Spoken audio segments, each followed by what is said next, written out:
Bonjour, bonsoir, na bande konyoso oyo boza kolanda humble serviteur na ngonga oyo. En tout cas, na pesi bino merci mingi ya beaucoup tani ya bino na moi na bino na émission na biso ya lelo.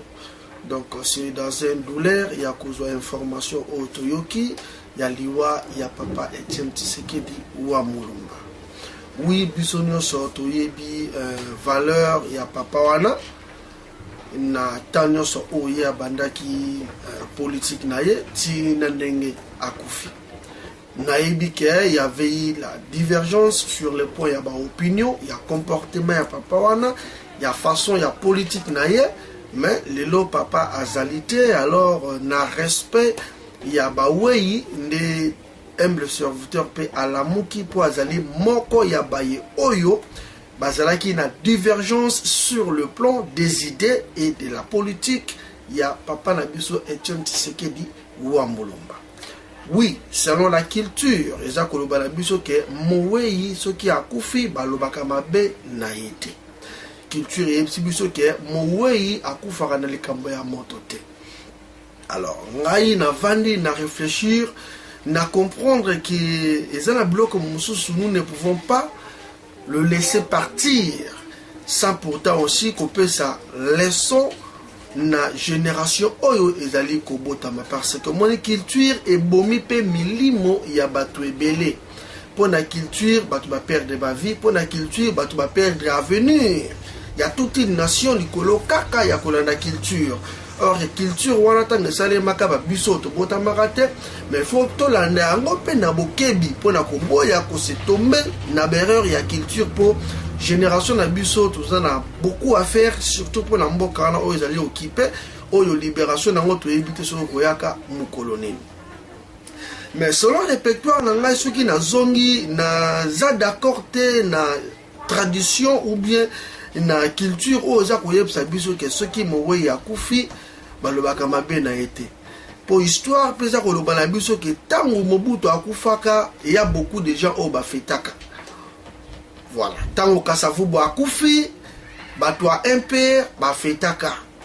Tango Lumumba akufi, ezana baye o pe basepelaki na liwa ya Lumumba. Donc moi à mon avis, je peux dire que nenge papa akufi asili kotika biso. Donc s'il y a aussi des erreurs où il faut tout corriger pour que génération ebe bate na lignée oyo papa tikeli biso, il faut tout loba yango. Ba grand révolutionnaire à monde baloba, dans la révolution personne n'est intouchable. Balobi bien personne.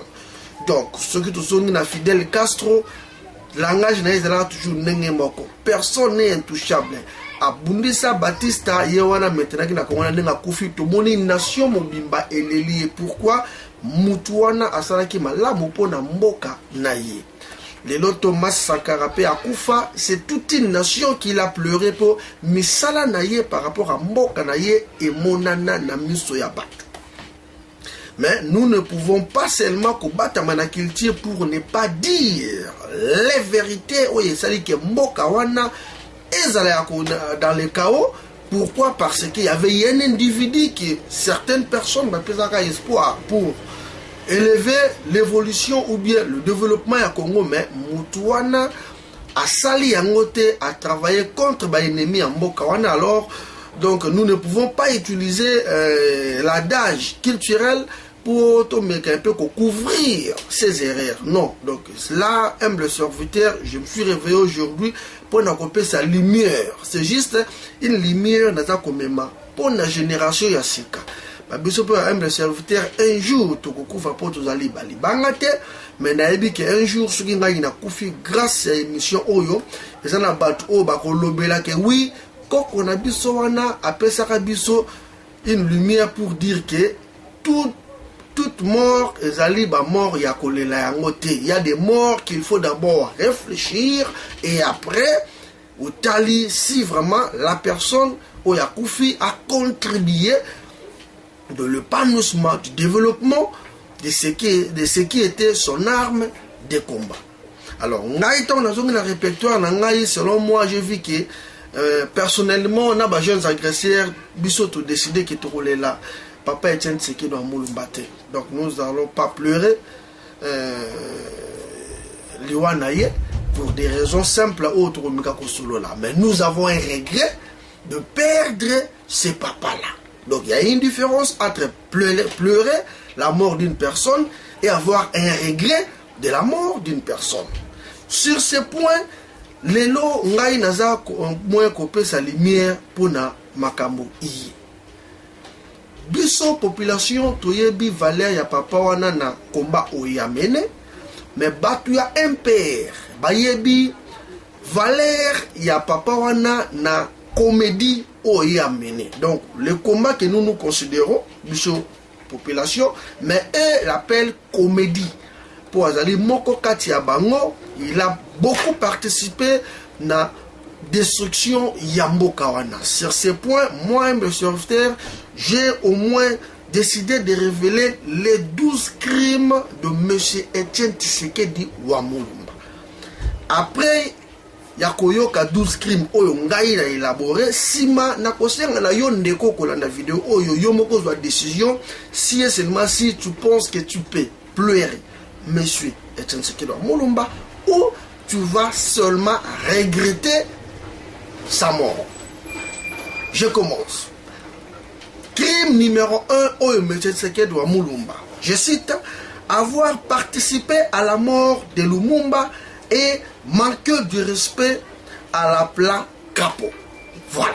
Donc, M. Tshisekedi Wamulumba, de son vivant, Toyebi, que Lumumba Koufa, il y a aussi de main noire au vieux, au Tiaka, le Boko, pour Naliwa, ya Lumumba. Crime numéro 2. Avoir participé à l'empoisonnement du président Kasavubu et lui refusant de quitter le pays pour aller se faire soigner en l'étranger. Voilà. Et Yebani na Moutounioso. Ce qui Kasavubu était empoisonné, mais vieux Ozalaka, ministre des Affaires étrangères à l'époque, Oboya, qui signé pour que le président Azala transféré, pas que nous avons il y a empoisonnement, Oyo, Mokili Mobimba et Yebi. Crime numéro 3. Avoir participé à la pendaison de 4 ministres. Et Yebani Mokili Mobimba. Yo, Namobutu, botia 4 papas au balekaka bino na maele, na popularité, na force, pour pendre bango pour vos intérêts personnels. Na créé un côté, na fondé un côté, c'est connu de tous. Donc voilà. Crime numéro 4. Pour avoir participé aux événements meurtriers de la manifeste de l'Antélé et au massacre des étudiants. Donc, Eyebani Nabatu Nyonso, vieux liwa ya étudiants, na massacre ya télé, ozalaka dedans, to oyebi makamninu oyo salaka, na masana o Mobutu, atabo akizaka, chombe soki na banane tout koso, to yebi yango bien que ozala qui participer na l'événement nyonso wana sous l'idéologie ya bino ya batu ya MPR. Donc 5, non-assistance à la nation à danger et d'avoir interdit ces militants de s'enrôler lors des élections il y a 2006. Donc voilà. Mboke wuti na rébellion au Toyibaki il y a musée Laurent. Mindele basalima ba jeune bango ba créer moi élection. Population balaki d'accord. Tout qui n'a pas élection derrière Jean-Pierre Bemba, il savait que Bemba a gagné tout ça la makelele Bemba rose à pouvoir. Mais vient un grand matin abandonner nation pour nous ba militaire naie ba s'enrôler té.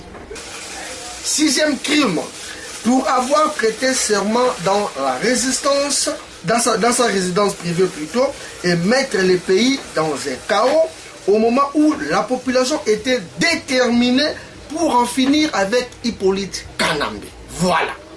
Donc, Hippolyte Kanambe a gagné l'élection. Il y a le coup la population a télémi pour pas qu'il y ait un désordre. Babengana na kiti vient à prêter serment pour calmer la population. Voilà. C'est une trahison. Voilà. Alors, crime numéro 7.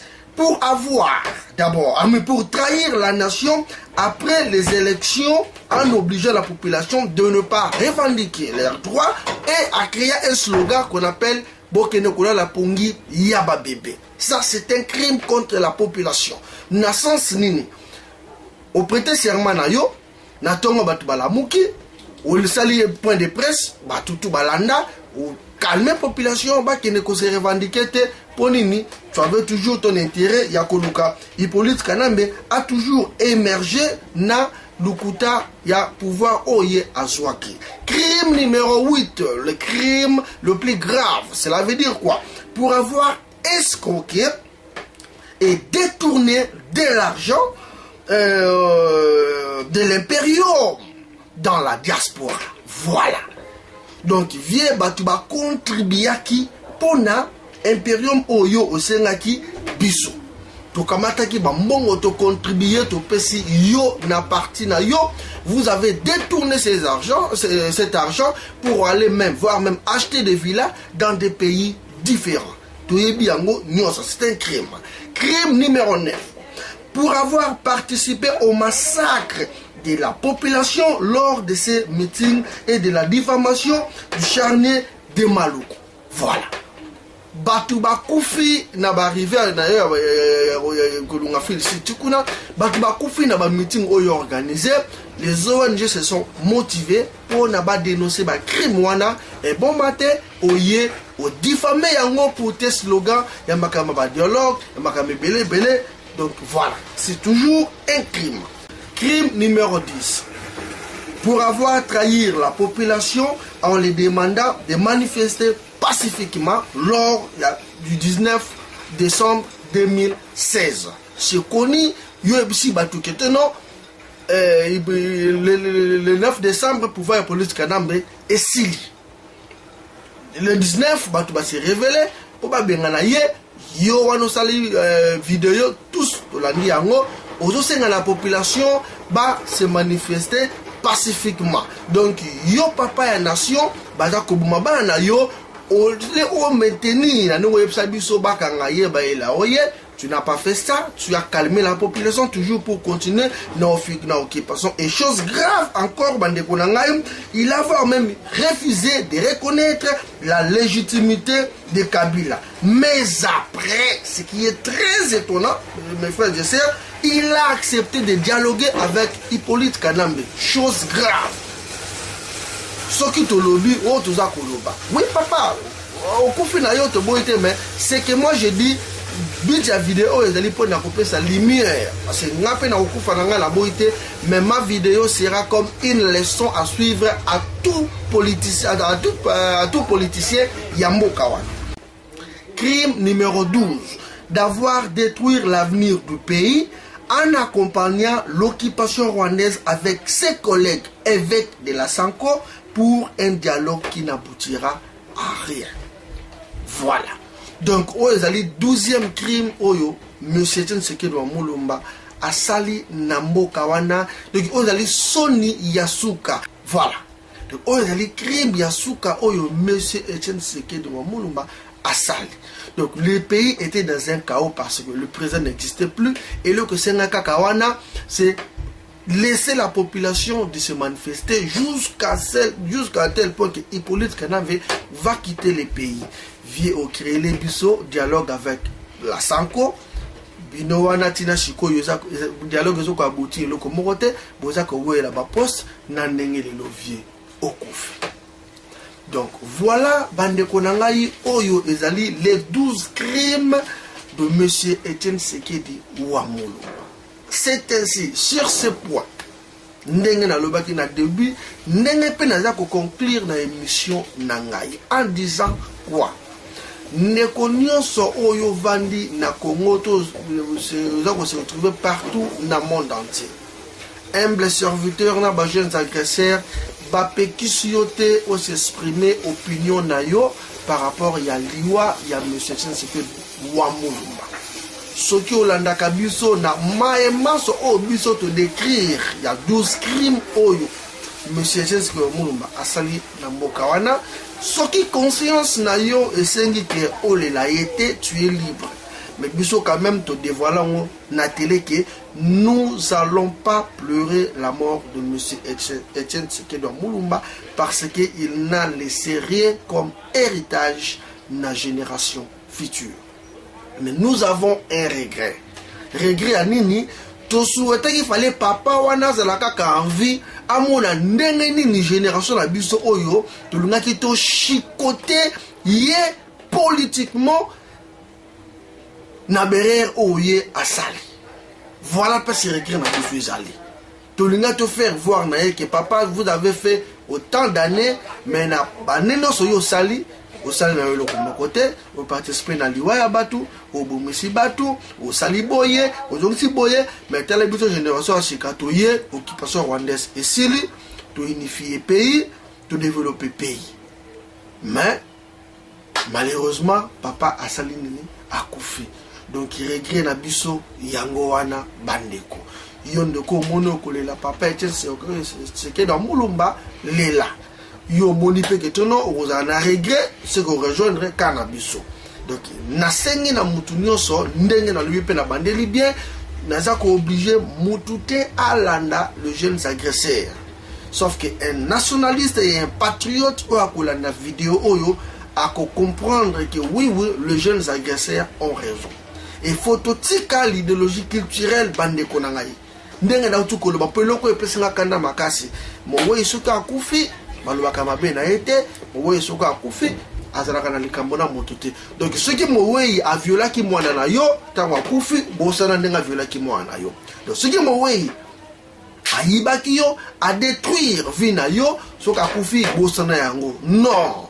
Donc nous la génération future to boyi biloko wana. Voilà. Donc Mobutu akufa toloba mabe na ye. Donc culture et reprochable sauté. Héros national coup Lumumba akufa toloba mabe na ye culture et reprochable sauté. Donc bakimba panda bango ka kofele ka boye. Donc kasafu bakufa ka boye culture et infecté. Donc le rôle asko vient akufa. Il faut culture infecté biso. Bandeko ça c'est ce que moi j'appelle no sense. Il faut que tika buso ba. N'est-ce pas bien? Il faut vraiment retirer. Nous voulons éduquer la génération avec tous ces erreurs. Voilà, il y a la tradition et tout comme ça. Nenga lobby, ça c'est une vidéo du siècle. Les jours que humble serviteur à Kokufa, je pense que ma vidéo sera les témoins oculaires et les témoins de la génération pour juger aussi ma mort. J'ai au moins 14 ans de résistance. J'ai na kota la monde politique na 2003 jusqu'à nos jours. 14 ans ya combat. Donc le combat nanga bana ko mener na Congo ezelaka na ngona marque na yango, combat nanga pe na ko mener na diaspora ezelaka na marque na. Donc le longa ipe ceux qui na kufi, si il y aura une personne qui va venir pour étaler aussi les crimes que M. Vitier a commis pendant qu'Azalaki il n'y a pas de problème. Mais je vous assure, devant mon Dieu, nous, tant que Tokokufa, ce qui me répète toujours souffle,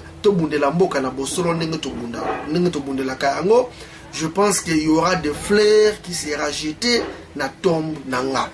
Parce que je suis un intègre, un nationaliste, nasalakama jeté pour Namabele et na souhaitera toujours Nanzambe qu'un jour, Babiso Oyo, nous allons faire plus que ce que les politiciens congolais basali. Et Nazana Kundima qui reçoit les mandemana parce que tous allés dans les bons, tous allés dans le solo, Mabe et Zangakate, un humain a toujours des erreurs, mais il faut éviter des erreurs aux gens qui la batuliwa. Donc, le cas de Hippolyte Kanambe, exemple typique, pendant durant l'année, soit celle na Congo, ma mère connaît Hippolyte Kanambe à causer, ma camounos n'y a pas à salir. Donc, ce qui paye Hippolyte Kanambe à couper, il ne faut pas dire ces erreurs, il ne faut pas révéler ces crimes parce que Moé, ce qui a coupé le Barababé n'a été. Ça, c'est ce que moi j'appelle l'idiotie. Jamais, plus jamais. Donc la vidéo prochaine, je pense que na kolinga pena mais modifier les erreurs des adages culturels. Na ko concevoir ngo na bande ko to la photo vanda il faut to banda ko enseigner batu to longola ka mo be erreur wana mike to sala kana ngote culture zelo ba boyete culture sali boyete. Non, c'est faux et archi faux. Et tant qu'un humain à part Nzambe et ça la mutaro peut se ba ordre té. Il y a des fois la culture nous amène dans des rancunes inutiles. Culture, ils ont bombé ça bateau. Donc il y a beaucoup de choses qui culture, ils ont bombé ça bateau. Alors nous ne pouvons pas être là pour nous tirer la culture et s'évoluer dans le non. C'est ainsi humble serviteur. À conclusion, pleurer est un secret de Moulumba pour ceux qui veulent le pleurer. Regretter sa mort comme nous les regrettons parce que le vieux la falaise de la viva, tout ça y est, leçon, il y a politique, il y a traîtrisme, il y a sali. Mais malheureusement, Nzamba Bengi a Koufi et je pense que place Yazali, ce n'est pas à moi de lui souhaiter qu'il y ait en paix. Moi, tout ce que je veux dire que il y a 12 crimes, si vous serez d'accord d'aller rejoindre M. Zenséké dans Moulumba pour peut-être parler dans le monde des morts, quitte à vous de faire ce qui semblerait fiable pour vous. Mais pour na biso bateau tike na bon moyi to sengi na bato nyonso ke erreur berer o vie asali to sala ya rote mobuta kufa to lela yete biso ko to ala bana nike mobuta kufi bolela yete muze akufi population lela makasi. Et donc, Lumumba Koufa bolela yete, Kassavou Koufa bolela yete. Il faut dire la vérité. Alors, pourquoi vous voulez que Bissoto les Léchens, c'est que Moulumba, aussi le temps que Atiki et l'eau, comme héritage na Congo, à détruire le futur Rabagène, à détruire le futur Ambokana, et vous voulez que tous les laïers, parce que la culture nous dit, ce qui m'a koufi, ce qui m'a koufi, c'est faux et archi faux. Humble serviteur, que l'idéologie culturelle, il faut tout enterrer en haut. Donc, ce que dit c'est un homme public, grand révolutionnaire à monde, personne n'est intouchable dans la révolution. Personne. Ce qui est un grand libérateur, pacificateur à monde, et bon, il y a un combat à la mine était out. Donc, bateau, bakufa, basala, bilo, kebele, la Congo. Il n'a rien laissé. Attendez la Koufu de partir au Panzana Kalaming. Je l'ai prédit déjà et vous allez voir. Pour ces Panzana déjà, Babomba, Kaka, mais partout les autres Panzana. Donc voilà, na pesimbote na bande ko nyonso, oyo nyonso amoni que émission oyo édifié. Merci. Oyo pe amoni que tout sali mbeba ndenge to lobeli yango boye mabe ezalité. Mais je répète que cette vidéo sera une vidéo du siècle. Nazali nakozala peut-être mutwali boso oyazolo ba vérité ya berer ya ba mowe parce que bino bolo bagana kuzu mais moi je vais le dire officiellement parce que nazana pour ça génération asika échanger tout boy tout lando tout continuer toujours commettre ba erreur ya ba vieux tu ya ba koko na biso. Donc, matondo na nzambe apesi souffle ya kokuta na bino lelo, pona lelo na surtout. Suki wana, to monani mbala ya sima.